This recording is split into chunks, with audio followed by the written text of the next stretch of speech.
They thought you were forgotten. They thought your silence meant defeat.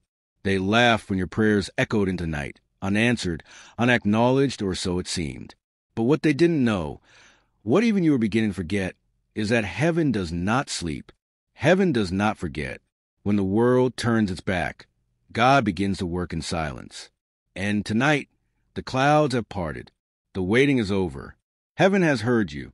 There was a girl named Aaliyah, quiet, observant, and strangely serene despite the chaos around her. She didn't chase after things others found essential, validation, attention, or control. She had something different, a secret, a lifeline. Every night, while the world scrolled, danced, judged, or crumbled, Aaliyah whispered into the darkness. She prayed, not for riches, not even for revenge, just for clarity, for peace, for something more.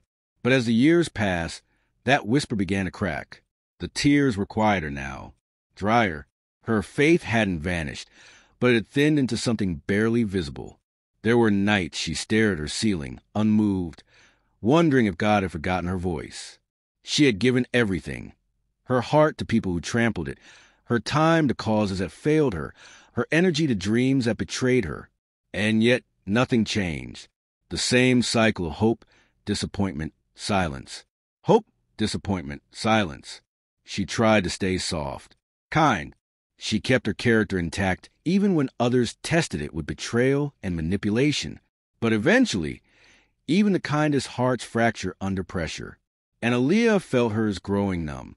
The final blow came when her closest friend, Rayhan, used her secrets like weapons, whispered half-truths into circles that once welcomed her. She was suddenly seen as a burden, a problem, a ghost. And when she turned to him, confused and crushed, all he offered was a shrug. "You're too intense," he said. "People don't like energy like yours." That night, Aaliyah didn't pray, not in words. She just wept, and somehow, those tears carried more weight than all the prayers she had ever spoken. She thought no one heard, but heaven did. 3 weeks later, the air around her began to shift. Slowly, subtly, the job she thought was a dead end suddenly exposed her to a supervisor who saw potential in her that no one else had ever acknowledged. He recommended her for a training program abroad, an opportunity she hadn't even applied for. Then her apartment building, which had long felt like a concrete coffin, was bought by a new developer. Renovations began, and the entire neighborhood shifted. Less noise, more greenery, new neighbors who smiled instead of stared. But the real miracle came when she ran into an old woman outside a bookstore. The woman held her wrist gently and said, "You carry an old soul, but God has placed something rare in you. It's time to awaken." Aaliyah laughed, politely, trying not to look awkward. But the woman wasn't done. You think he was silent, but he was just writing your chapter in a language only angels understand. And just like that, she was gone, vanished into the crowd. Aaliyah stood frozen. That night, for the first time in months, she kneeled beside her bed and said just one sentence. "If you've really heard me, show me who I am." The answer comes slowly, then all at once. The next week, things took a sharp turn. Rayhan, once the golden boy of every circle, was suddenly under fire for the same manipulation he'd once inflicted on her. Screenshots leaked, messages forwarded. His charm collapsed under the weight of his lies. The same people who once laughed at Aaliyah now looked uneasy in her presence. Some even apologized, eyes downcast. But she didn't gloat. Her victory wasn't in their regret. It was in her resilience.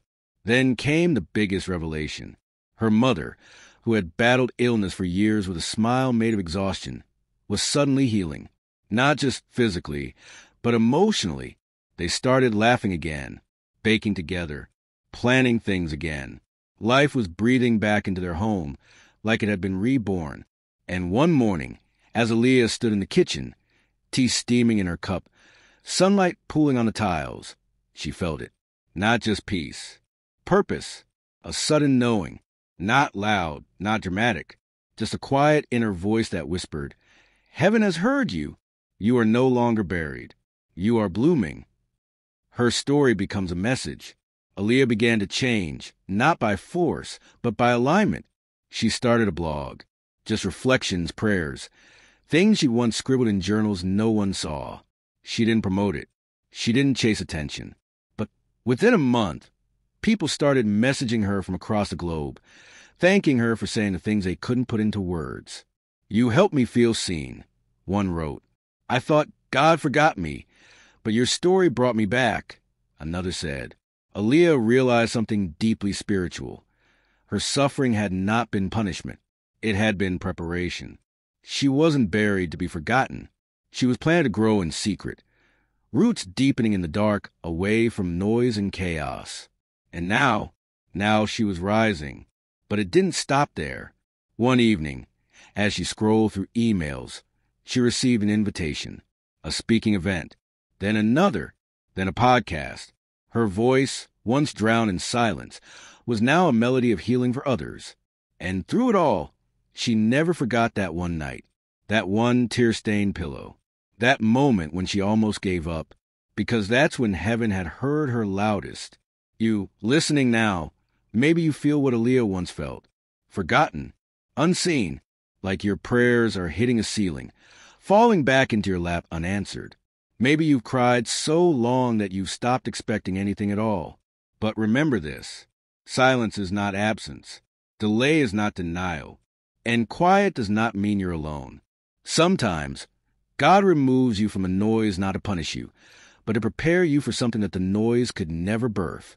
He is still writing, still watching, still listening. And when the time is right, the sky will split open, the weight will lift, the answers will come, and you'll look back on the waiting and realize it was never empty. It was sacred. So keep praying, keep believing, keep becoming, because heaven has heard you, and that changes everything. Aaliyah was a quiet soul, gentle, reserved, and rarely seen at the center of anything loud or chaotic. She had learned, over time, that the more noise she avoided, the clearer she could hear what the world refused to understand. The inner voice, the silent cries of the soul, and the whisper replies that only faith could translate. Her life wasn't extravagant. It wasn't full of drama or celebration. It was filled with silent battles and secret prayers. Every night, before her body gave into sleep, she would sit by her window, look up at the sky, and whisper the same prayer she had repeated for years. "God, I don't need answers. I just need to know you're still listening." She never asked for wealth or revenge. All she wanted was to be heard. The world around her, however, was loud. It praised the bold, celebrated the ruthless, and mocked the soft-hearted. Aaliyah's kindness was seen as weakness, her silence mistaken for fear, her boundaries misread as coldness. Time and again, she was taken for granted, especially by those she loved most. Rayhan was one of them. He had been her closest friend, her confidant, the person she thought understood her soul. But slowly, she saw the cracks. He used her vulnerabilities in conversations with others. He spread twisted versions of her truth, making her look unstable, dramatic, even dangerous. And when she confronted him, hoping for honesty or at least remorse, all he gave her was a smirk. "People like you are too deep for your own good," he said. "Not everything is about feelings." That night, Aaliyah didn't cry. She just sat in stillness, breathing in the betrayal. And for the first time in a long time, she doubted if her prayers had meant anything at all. "Still," she whispered, "if you're still there, I need you now more than ever." The days that followed were numb. Her social circle thinned. The walls of her room felt tighter. Her spirit sagged under the weight of accumulated disappointments. Her job, once a place of ambition, now felt robotic. Her health began to fade, small symptoms building up with no clear cause. It was as if life itself had decided to pause her existence. But something else was happening, something deeper than what the surface revealed. While she thought her life was falling apart, it was quietly being restructured. At work, her manager suddenly took a sabbatical, and a temporary replacement arrived, Mr. Youssef, a man known for his uncanny eye for talent. Within days of interacting with Aaliyah, he noticed her dedication, her precision, her ability to lead without noise. "You don't belong in this cubicle," he told her during a one-on-one. "You have something the world tries to suppress. Purity. That's not weakness. That's power. She blinked, unsure whether to smile or cry. Within weeks, she was offered a spot in a high-tier training program that involved travel, creativity, and decision-making. Everything she had silently wished for, but never voiced aloud. Then came the second shift. Her building, known for its dull, gray atmosphere, was being renovated. But it wasn't just new paint and tiles. New tenants moved in, gentle souls, kind neighbors, the kind who smiled in elevators and brought soup when you sneezed. Even the energy of the place seemed lighter. One day, a small garden was planted outside her window, tulips and roses, just like the ones her late grandmother used to grow. And then came the stranger. It was a Thursday. Rain kissed the sidewalks gently, and Aaliyah ducked into a tiny bookshop to avoid the drizzle. Inside, the scent of old pages filled the air, and she felt comforted for once by something outside herself. As she browsed the shelves, an elderly woman approached her, small, wrinkled, eyes bright with something unexplainable. "You've been seen," the woman said. Aaliyah tilted her head, confused. Your tears, your nights, your hope that kept dying and reviving itself, it wasn't in vain.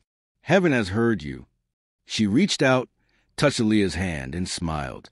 And the silence wasn't rejection. It was a construction site. God was building something you couldn't yet see. And then she walked out, vanished. Aaliyah ran outside to catch her. But the woman was nowhere. Only the soft rain remained. That night, Aaliyah sat by her window like always.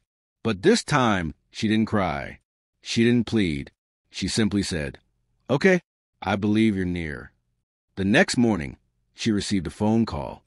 Her mother, who had been quietly battling a chronic illness for nearly a decade, had shown sudden signs of recovery. The doctors were baffled. Her energy had returned. Her pain levels had dropped. And most importantly, her spirit was alive again. They laughed together that evening for the first time in years. Like real laughter, the kind that leaves your cheeks sore and your heart light. Still, Aaliyah remained grounded. She didn't assume she was in the clear. She didn't boast or celebrate. But deep within her, a shift had occurred. Something else remarkable followed. She started writing again, first in private, then in anonymous blogs. Her words weren't polished or poetic. They were honest, raw, prayers disguised as paragraphs, lessons written in pain. And soon, people began to read them, share them. Hundreds, then thousands. Her inbox began filling with messages from strangers. "You saved me. I thought I was alone until I read your words. Your story sounds like mine, but you gave a new ending." She had never imagined that her wounds would one day become a roadmap for others, that her deepest ache would become someone else's comfort. She had been praying for rescue, not realizing she was being shaped to become the rescuer. Rayhan reached out, eventually, a cold message, apologetic on the surface, manipulative underneath. "I was wrong. You were the only real one," he wrote. But Aaliyah didn't respond. She no longer needed validation from those who once fed off her vulnerability. She had found her value not in the opinions of the broken, but in the eyes of the one who shaped her heart. One evening, as she watched the sun melt into the horizon, she closed her eyes and whispered the same prayer she had said 100 times before. But this time it felt different. "Thank you," she said, because now she understood. The silence wasn't God's absence. It was his strategy.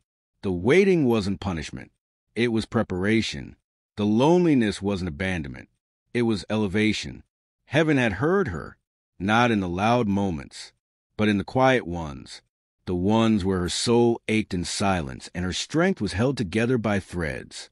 And now, with every step she took, she carried proof that when the world turns its back, when prayers seem unanswered, and when life seems cruel, God is still working, still writing, still orchestrating. You may feel invisible right now. You may think no one sees your pain, that your prayers have bounced off the sky and shattered at your feet. But remember this. So did Aaliyah. And yet, heaven heard her. Heaven will hear you too. Months had passed since Aaliyah had whispered her final desperate prayer into the night. Life had become quieter, not silent, but peaceful. The turbulence that once ruled her days had given way to something calmer, steadier. Yet, just as she began to feel at ease, a new kind of storm gathered in the distance. Not one meant to destroy, but one designed to test everything she had grown into. Her blog had gone viral. A feature on a popular inspiration website linked her story, and overnight, her inbox was flooded, not with praise, but with burdens. People poured their trauma into her, begging her for answers, for guidance, for strength. They believed in her more than she ever had believed in herself. And it scared her. She wasn't trying to be a spiritual mentor or healer. She was just a girl who survived her own silence. But now, thousands were leaning on her strength. Strangers treated her like their lighthouse in stormy seas. One message, however, changed everything. It was from a young man named Zion. His message wasn't long. In fact, it was just 5 sentences. You don't know me, but I had planned to end my life this weekend. Then I found your story. Your pain sounded like mine, but your survival sounded like hope. I don't know if God listens to people like me, but if he heard you, maybe he will hear me too. Aaliyah sat frozen for minutes after reading it. The weight of that message didn't just press on her chest. It pierced through it. For the first time, she truly grasped the responsibility that came with her healing. Her journey wasn't just about finding peace. It was about carrying a torch for those still trapped in the darkness she had once drowned in.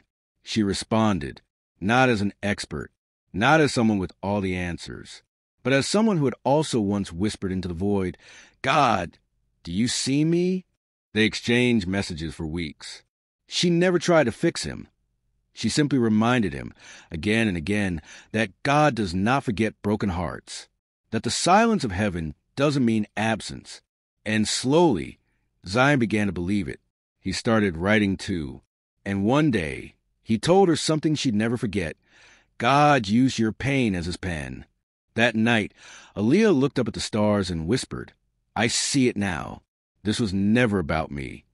But as light poured into her world, shadows tried to claw their way back in. Rayhan returned, not as a friend, but as a threat. Jealous of her growth, her visibility, and the way people revered her soul, he began spreading lies again, this time online, claiming her story was fake, that she was using trauma as a brand, that she manipulated her followers into worshiping her. He even shared private old messages and photos. It went viral for all the wrong reasons. Aaliyah's phone buzzed nonstop. Some defended her. Others demanded explanations. A few walked away silently. Her inbox, once filled with gratitude, now brimmed with accusations and hate. And once again, she felt the familiar sting of betrayal, the same weight in her chest, the same coldness of isolation. But she didn't collapse this time, because she knew something she didn't before. Heaven doesn't stop listening just because the world starts shouting. She turned off her phone, deleted her accounts, disappeared from the digital world, not to hide, but to recenter. She returned to her roots, early morning prayers, long walks, journaling, watering her plants, sitting quietly in the presence of the one who had carried her this far. And it was in one of those quiet moments that she heard it, not through ears, but within her being. Let them speak. I will answer on your behalf. The voice wasn't loud. It wasn't dramatic, but it was firm, divine, enough to still every raging thought inside her. A week later, without warning, the truth came out. A woman who had worked with Rayhan anonymously leaked screenshots and voice notes revealing how he had coordinated the smear campaign. He was angry that she found peace without him, she confessed. He wanted her destroyed. The same people who had doubted Aaliyah now flooded back to her, apologizing, crying, begging for her return. But she didn't come back for them. She came back for quiet ones, the broken ones, the ones who still sat by their windows at night, whispering prayers with no idea if they were being heard. When she finally posted again, it wasn't a long caption. No drama, no defense, just one line. Heaven has heard you, even if no one else does. That post was shared by millions. But Aaliyah didn't care about numbers anymore. She cared about souls. She had moved beyond revenge, beyond proving anyone wrong. Her journey was no longer about healing wounds. It was about becoming the bridge between pain and peace for others. Zion, one suicidal, launched his own blog and support group for young men dealing with emotional trauma. He credited her openly, calling her the proof that broken doesn't mean buried. Her mother, now fully healed, opened a wellness center that combines spiritual healing with physical care. And Aaliyah, she wrote a book, not about her pain, but about everyone's potential to rise. Its title? Heaven Has Heard You. Because it had. Not just her, not just the strong, not just the religious, but everyone who ever whispered into the night, who ever choked on their own tears, who ever begged for a sign that they weren't alone. You, the one reading this, the one who feels forgotten, the one whose heart has been stitched together so many times. It barely beats without trembling. Yes, you. Heaven has heard you, even if the world stays silent, even if the people you love don't see your worth, even if your name is never celebrated or your kindness goes unnoticed, even if your inbox stays empty and your phone never rings, even if your heart feels heavy and your soul feels small. You have been seen. You have been counted. You have been remembered. God's silence is never rejection. It is preparation, refinement, positioning, just like it was for Aaliyah, just like it will be for you. So tonight, don't let the weight of unanswered prayers crush you. Whisper them anyway, not because you're sure someone is listening, but because he already has. And when the time is right, when your soul is ready, when the stars align and your path clears, you'll look back and realize every delay was protection, every silence was design, every betrayal was redirection, and every whispered, "God, do you see me?" was answered long before you even spoke. You were never alone. You were always heard. And now it's your turn to rise, because heaven has heard you.